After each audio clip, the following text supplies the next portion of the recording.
Inna fatahna laka fatham mubina. Wa'id. Ya, wa'id itu ancaman. Saya ulang ya. Wa'id itu ancaman.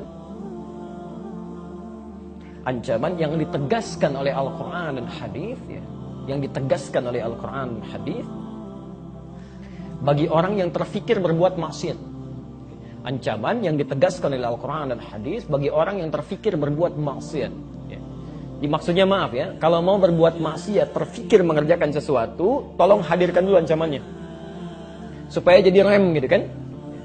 Misal kita ambil Quran saja, Quran surah ke 104 Al-Humazah. Ibu hafal insyaallah. Wailul likulli humazatin. Baik. Sekarang lihat ya. Alhamdulillah.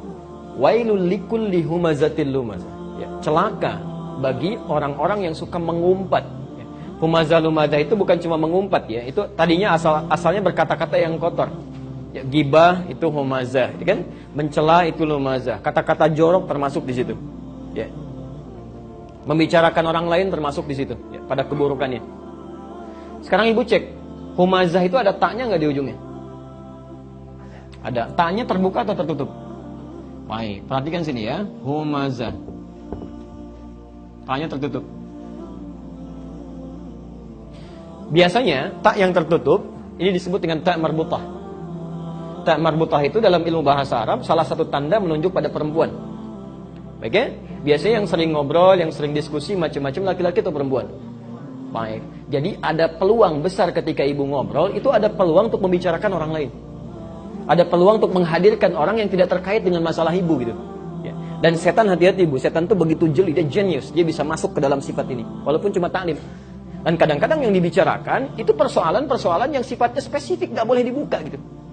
Misal tugas perempuan pertama kan di Quran ketika menjadi istri itu kan gak boleh membuka aib rumah tangga.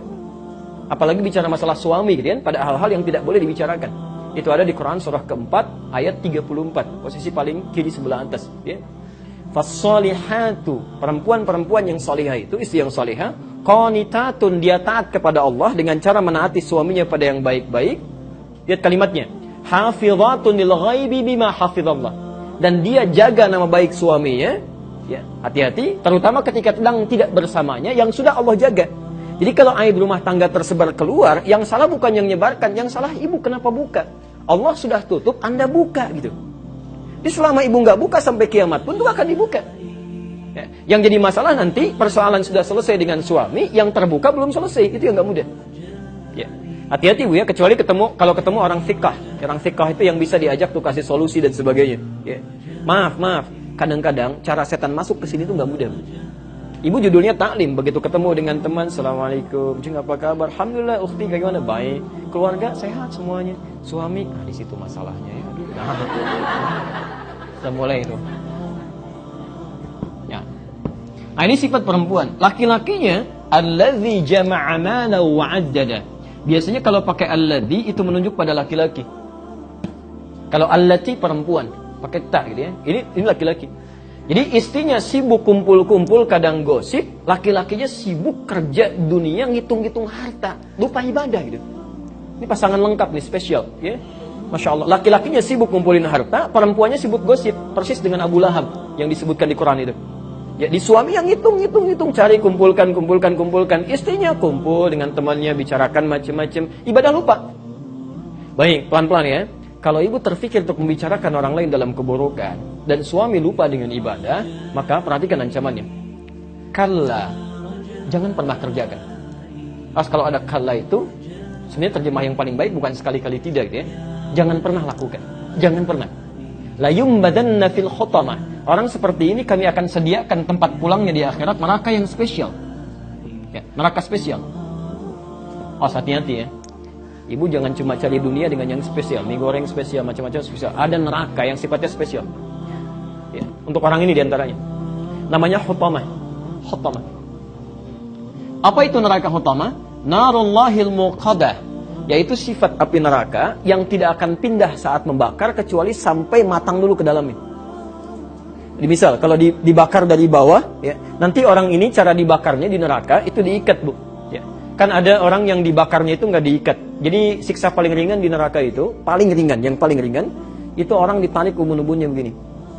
An-Nisa ayat 56, posisi paling kanan sebelah atas ke bawah sedikit. Innal ladzina kafaru bi ayatina, orang-orang yang susah diajak kembali kepada Allah, ingkar dengan ayat-ayat kami, saufan nuslihim nar, di akhirat nanti ubun-ubunnya akan ditarik. Nus itu tarik ubun-ubun, ya. Kemudian dicelupkan. Ibu sudah pernah bikin teh celup? Nah, itu bahasa Arabnya nusli. Teh celup kan begini ya, dimasukkan, angkat lagi kan, ya. Nanti ada malaikat yang tugasnya celup, angkat, Kullama nadijat juluduhum, tatkala dicelupkan hancur semua tubuhnya plus dengan kulit-kulitnya. Kenapa disebutkan kulit? Karena kulit indera perasa yang paling dalam. Dia begitu macam-macam kena hal ya, itu kan yang perasa pertama kan kulit ya. Baik, tapi ini tidak. Kalau kulitnya habis misalnya, cuman sampai situ saja, mungkin akan hilang rasa sakitnya. Tapi ini baddalnahum juludan ghairaha. Celupkan, hancur, angkat lagi, sembuh lagi. Celupkan, hancur, angkat lagi, sembuh lagi. Tapi dia nggak diikat. Cuman nggak bisa bebas. Informasi saja, 1 harinya sama dengan 1000 tahun. 1 detiknya sama dengan kurang lebih 48 hari. Jadi kalau dicelupkan ke situ 40 detik saja, 1 detik saja, itu sama dengan 48 hari. Gak percaya silahkan aja gitu kan. Tapi itu gak mudah. Ya. Baik. Enggak, saya tanyakan begitu karena ada yang nantang, Bu. Di Quran ada yang nantang. Ya, Quran surah kedua Al-Baqarah ayat 80, posisi paling kiri sebelah atas. Wa qalu lan tamassana an-naru illa ayyaman ma'dudah. Ada orang-orang dari kalangan Yahudi, kalangan Nasrani mengatakan, kami ini dekat dengan Allah, rajin ibadah. Kalau salah dikit-dikit masuk neraka, paling-paling beberapa hari aja keluar. Ya, silakan cek ya.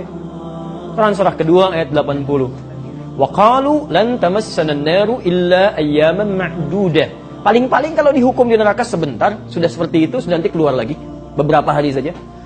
Makanya nanti dijawab di ayat Quran yang lain bahwa silakan aja kalau mau seharinya 1000 tahun. Ya, 1 detiknya 48 hari. Kalau dicelupkan siksanya begitu yang paling ringan. Ya, tapi yang ini enggak. Yang ini bukan dipegang tapi diikat. Fi amadim mumaddadah. Tangannya diikat, kakinya diikat, dan cara membakarnya itu dilas dari bawah. Dan dia enggak akan pernah naik sampai matang dalamnya. Matang ini sembuh lagi. Begitu naik, maaf, allati tattali'u 'alal afidah, dia akan membakar sampai otak yang paling dalam. Kalau bahasa bebasnya, apa sih isi otak kamu ini sampai lupa ibadah, sampai lupa bakal pulang? Kerja lagi, uang lagi, hitung lagi. Yang ini kerjain, gosipin orang dan sebagainya. Nih, rasakan, dibakar sampai ke dalamnya. Dan dia nggak bisa bebas karena diikat. Ya. Makanya orang-orang yang ingin membicarakan keburukan orang lain, mencela orang, sibuk dengan dunia, lupa dengan ibadah, ini keluarkan dulu nih. Makanya, maaf. Kalau bahasa saya kurang menyenangkan. Teman-teman yang bekerja aktif dimanapun, bisnis dimanapun, itu kalau mengeluarkan ayat ini, mustahil berbuat curang dalam bisnisnya. Mustahil lupa sholat, kan?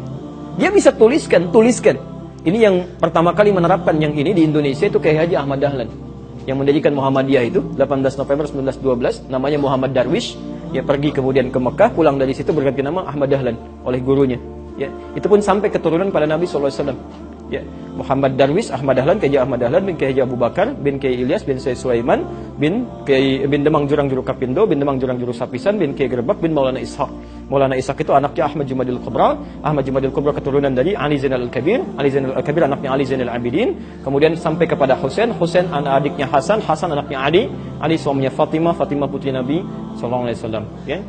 Nah, itu kalau beliau pulang ke rumahnya berdakwah, misalnya ada yang mencela, ada yang sebagainya, itu ditulis, Bu, di dindingnya, sadarkan pada dirimu, memegang teguh ketentuan Nabi itu bagaikan memegang kayu bakar. Ya, memegang kayu bakar, kuatkan dirimu. Itu dituliskan. Sama pria-pria yang menuliskan, ayo, tiba waktunya sholat. Boleh jadi kamu tanda tangan kontrak kemudian diwafatkan oleh Allah Subhanahu wa taala. Itu begitu mendengar seruan adzan, dia bisa tinggalkan. Ya. Masya Allah. Sama, ibu ingin bicarakan orang, ingat ya, kamu bicara pada orang, kamu diikat, otak kamu dibakar dari bawah sampai atas. Pikirkan dulu. Kalau ada orang yang masih nekat melakukannya, berarti ada yang salah dalam dirinya. Makanya otaknya dibakar nanti, ya. Ini disebut wa'id. Disebut